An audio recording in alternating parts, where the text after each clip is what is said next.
오늘 하나님 말씀 사도행전 1장입니다. 사도행전 1장 6절, 7절, 8절 말씀. 자, 우리 천천히 사도행전 1장 6절부터 8절까지 합독하겠습니다.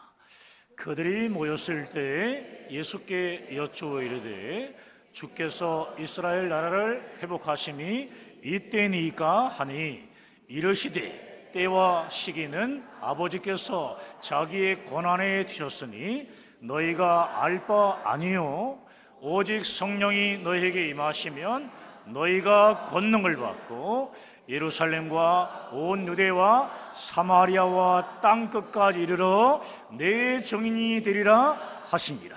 아멘. 할렐루야. 우리 서로 앞뒤자로 교제하겠습니다. 잘 되고 있습니다.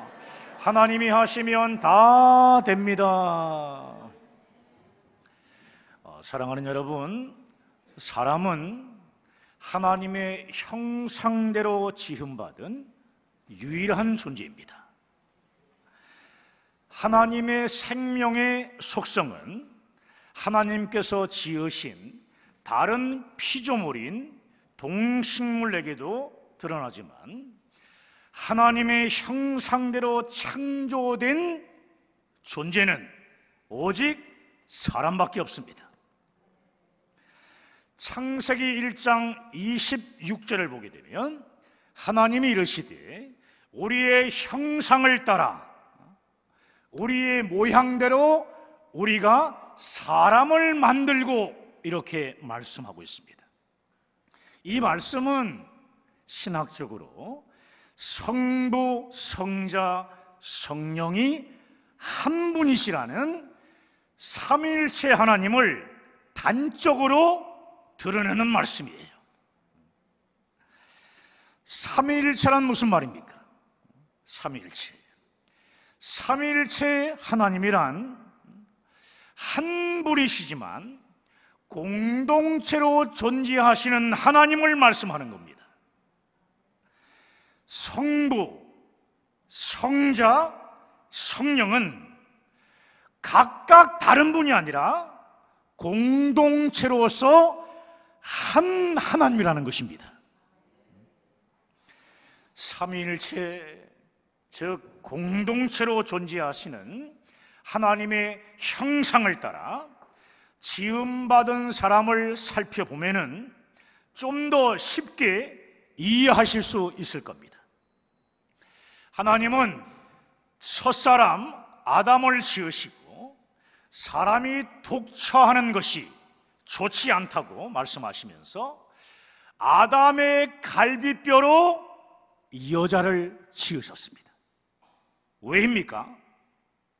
아담 혼자로는 공동체로 존재하시는 삼위일체 하나님의 형상을 나타낼 수 없기 때문입니다.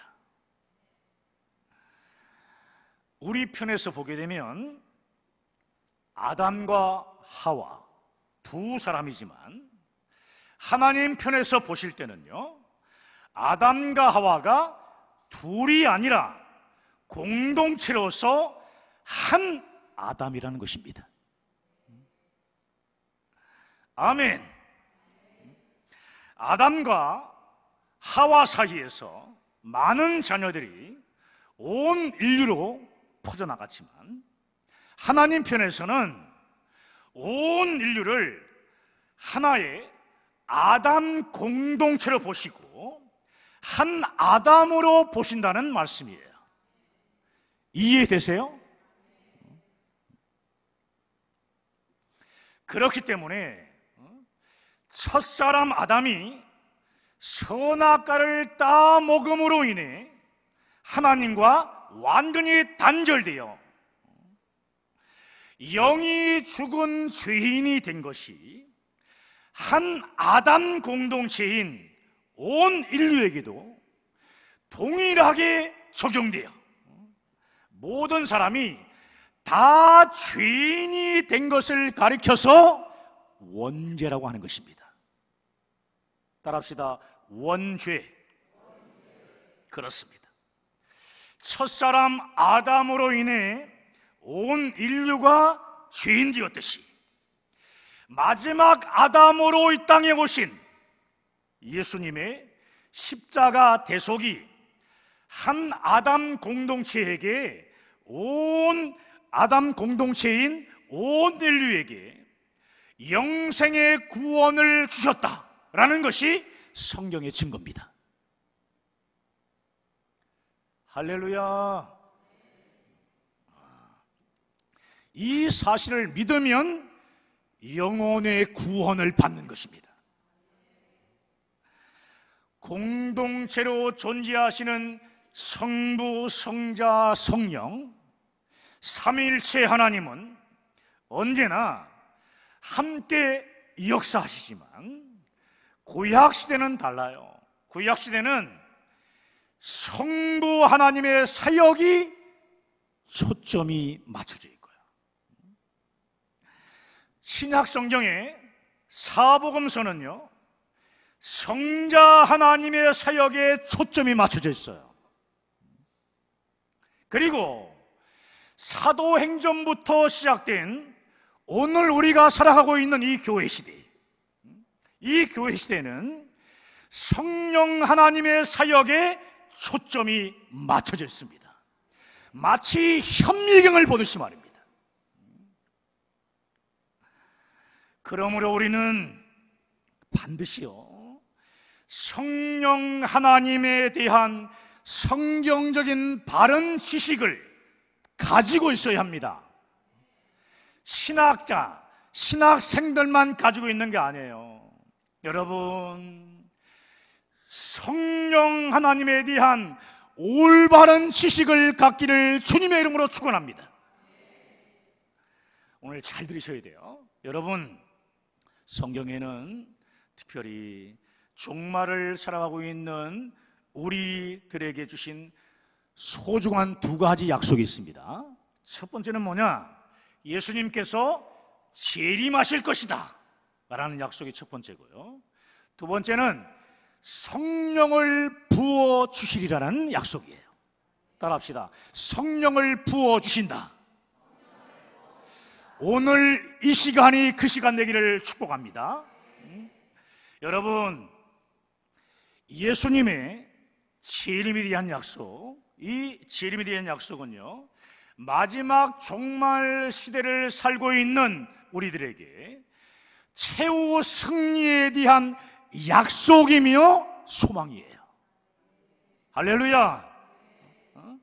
그리고 성령을 부어 주시겠다는 약속은 이 땅을 살아가는 우리 그리스도인들이 예수 그리스도의 복음 안에서 늘 승리하도록 성령으로 우리를 보증해 주시며 또 인도해 주시겠다는 약속입니다. 그 약속 있습니까? 한번 보여주세요. 옆 사람에게 그 약속이 있어요? 아멘. 여러분, 부활하신 예수님께서 하늘로 승천하시면서 마지막으로 제자들에게 주시고 싶은 소중한 유산이 있었는데요, 그것이 뭡니까? 바로 성령이셨습니다. 성령.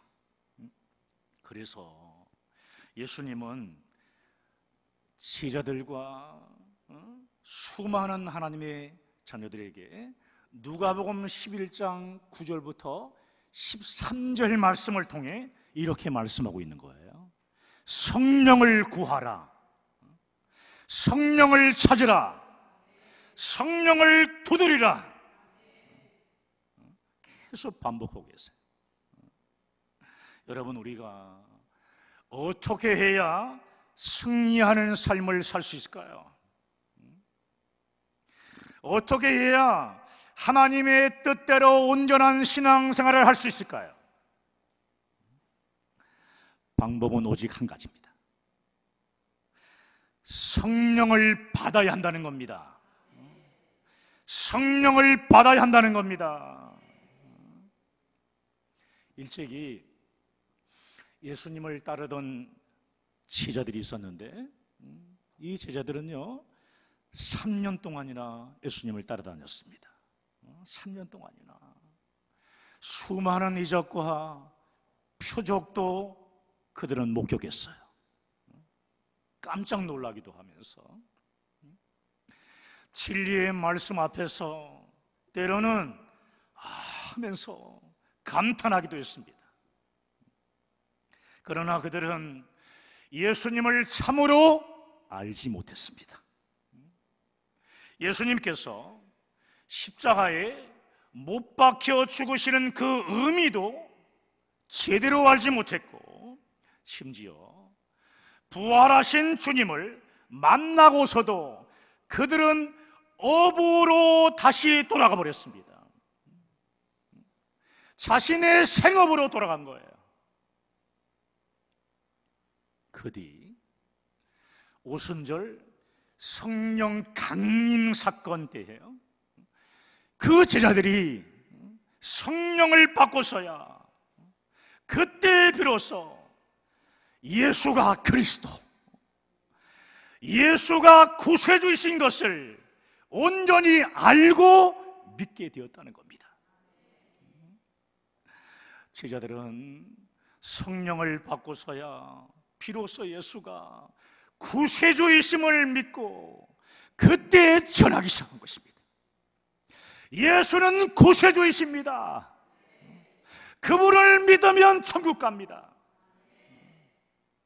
성령의 도우심이 아니고서는 예수를 알 수도 없고 또 예수를 믿을 수도 없기 때문입니다. 고린도전서 12장 3절에는요 성령으로 아니하고는 누구든지 예수를 주라 할 수 없느니라. 성령으로 아니하고는 예수를 주라 할 수 없다. 우리가 예수를 알고 믿게 된 것은 논리적인 설득에 의한 것이 결코 아닙니다. 성령이 우리에게 오셔서 예수가 나의 구주로 믿어지는 은혜를 주셨기 때문에 믿어지는 겁니다. 하나님이 하신 거예요. 그래서 이 놀라운 구원의 역사는 오직 성령으로만 말미암기 때문입니다. 할렐루야. 여러분, 예수님께서 이 땅에 오셔서 하신 일을 두 가지로 나누어 볼 수 있는데요. 하나는 뭐냐 하면은 이적과 표적으로 하신 일이고요. 또 하나는 뭐냐? 인격과 삶으로 하신 일이에요. 이적과 표적을 보고 예수님을 따르는 사람들은요 수천 명씩 몰려들었습니다. 하지만 그들은 자신들의 욕구를 충족하게 되면 다 떠나고 말았습니다. 사실 이적과 표적이란 하나님의 나라가 임했다는 것을 보여주는 사인에 불과해요.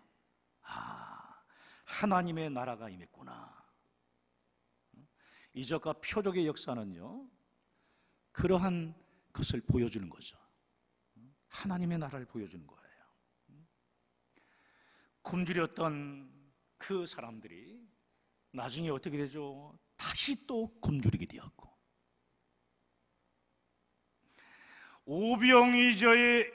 오병이어의 기적을 베풀었으나 그들은 여전히 어떻습니까?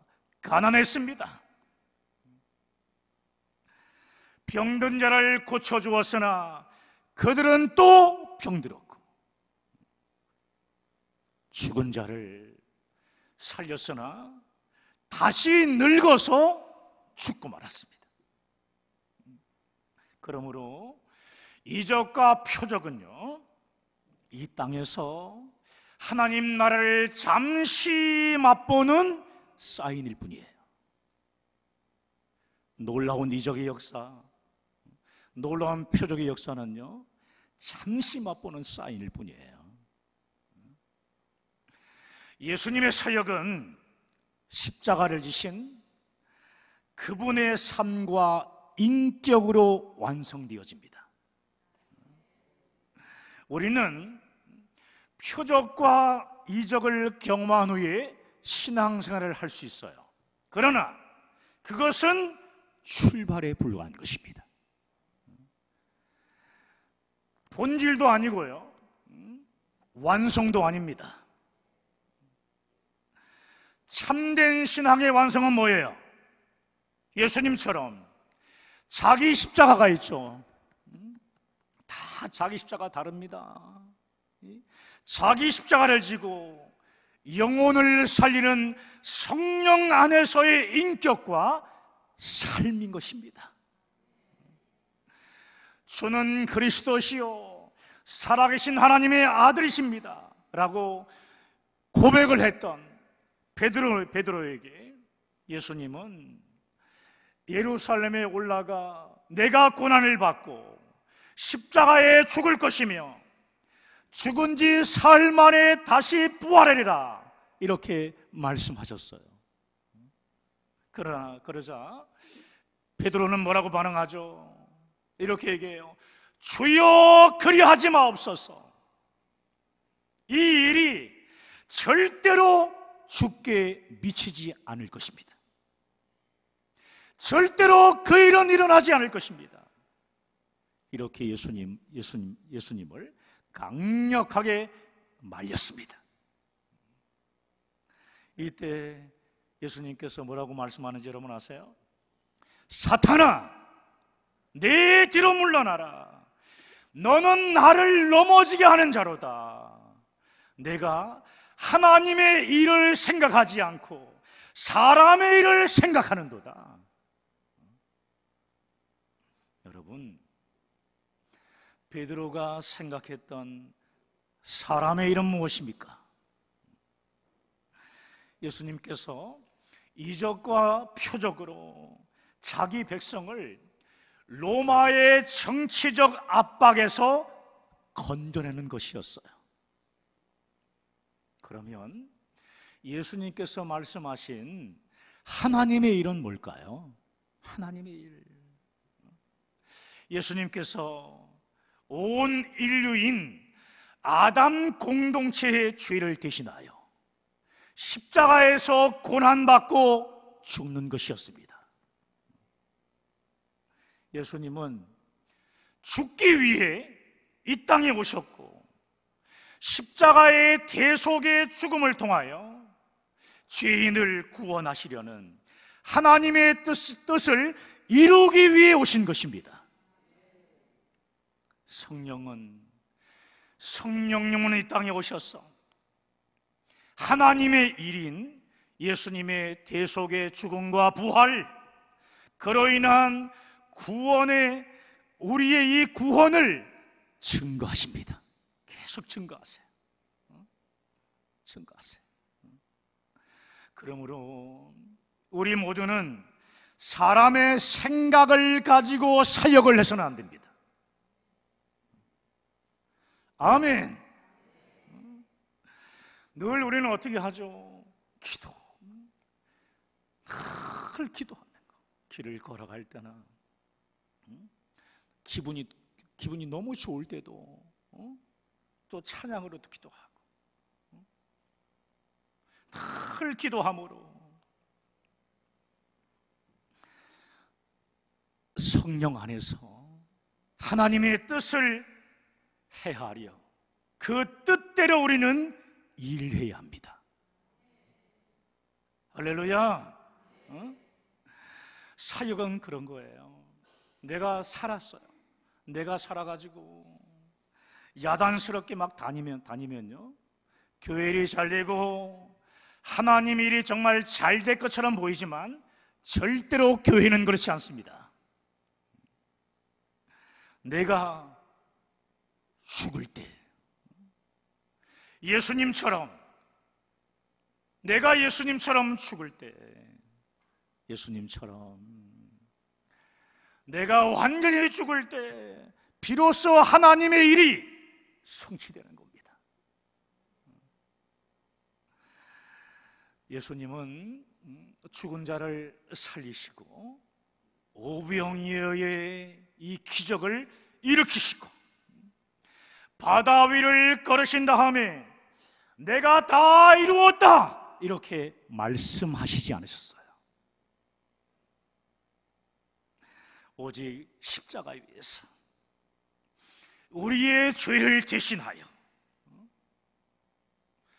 그 피를 다 흘리시고 죽으실 때 십자가상에서 다 이루었다 말씀하셨습니다.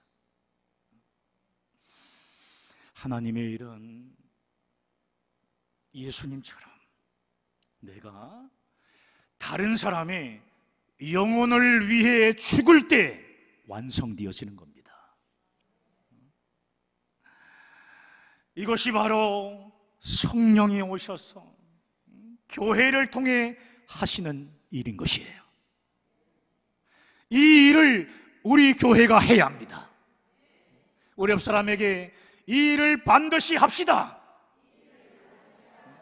이 일을 해야 돼. 이 일을 다른 일을 하는 게 아니고, 여러분 부활하신 후에 하늘로 승천하시는 그 자리에서 예수님은 하나님의 일을 제자들에게 맡기시면서 다음과 같이 당부하셨는데요. 자, 오늘 본문 8절입니다. 자, 8절 우리 말씀을 함께 읽습니다.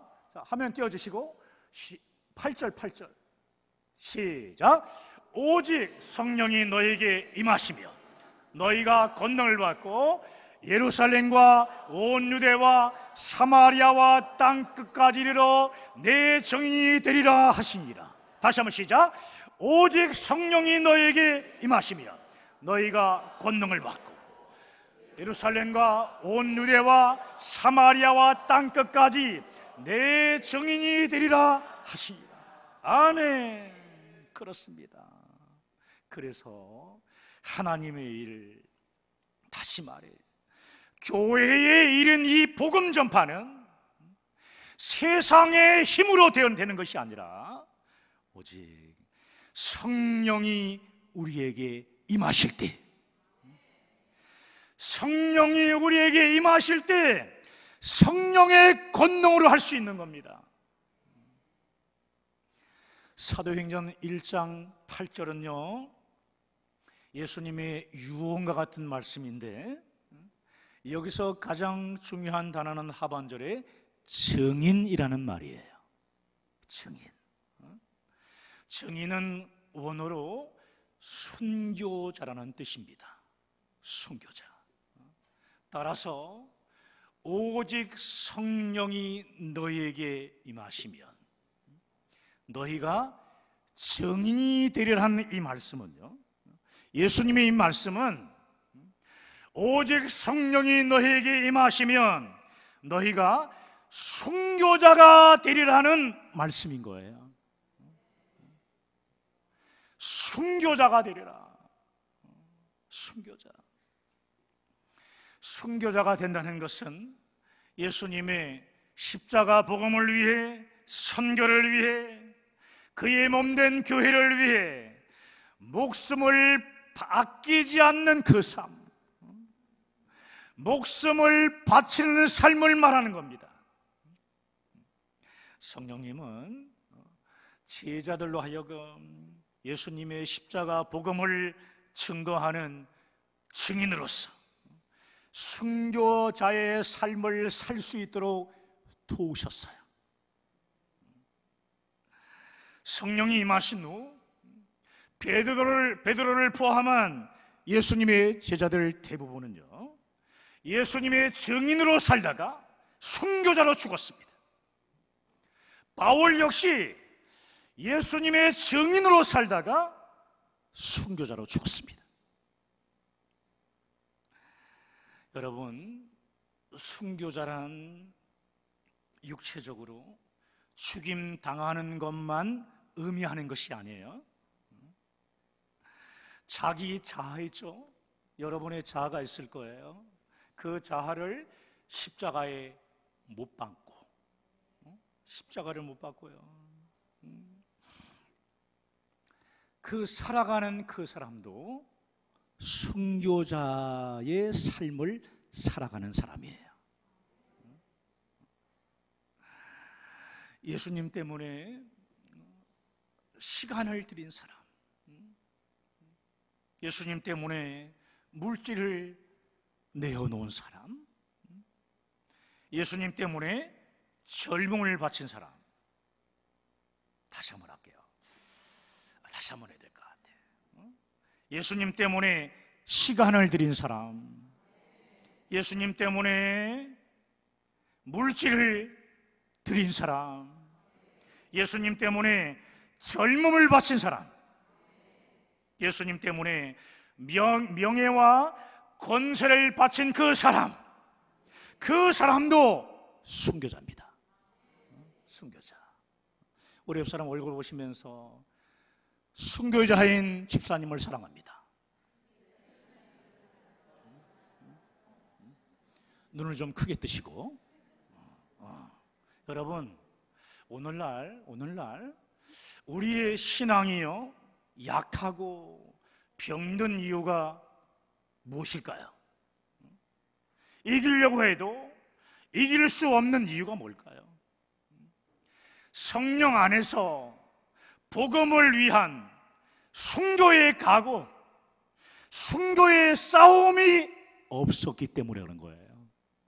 어느 순간에 싸움이 사라졌기 때문입니다. 악한 원수와의 싸움에서, 악한 마귀와의 싸움에서 결국은 어느 순간에 그 싸움 자체가 점점 없어지니까 이길 수 없게 된 거죠. 한국교회를 하나님께서 부르시고 오늘날과 같이요 세워주신 이유는 딱 한 가지입니다. 세계의 선교를 잘 감당케 하기 위해서입니다. 우리나라는 사계절이 분명하죠. 요즘 많이 바뀌고 있지만 겨울에도 잘 사역하고 여름에도, 뜨거운 여름에도 사역할 수 있는 그러한 능력을 가지고 있는 사람들이 우리나라 사람들이에요. 40도, 50도 추운 그 모스크바 그 날씨에서도 견뎌낼 수 있는 민족, 대한민국. 아프리카에서 그렇게 뜨거운 곳에서도 사역할 수 있는 나라, 그 나라가 한국입니다. 여러분, 요즘 한국의 많은 교회들이 예수 그리스도의 인격과 삶, 순교의 삶은 완전히 무시한 채 표적과 기사만을 보여주려고 하는 유혹에 빠져 있습니다. 엄청난 교회들이 그렇습니다. 마음이 아픈데요, 표적과 이적만을 보여주려고 하는 그 모습들. 사랑하는 여러분, 저는 먼저 우리 누사랑교회부터 순교자의 삶으로 깨어나기를 간절히 소망합니다. 순교자의 삶으로 깨어나시기를 축복합니다. 방법은 하나예요. 오직 성령이 우리에게 임하시면, 성령이 우리에게 임하시면 됩니다. 따라합시다. 성령이 우리에게 임하시면 됩니다. 그렇습니다.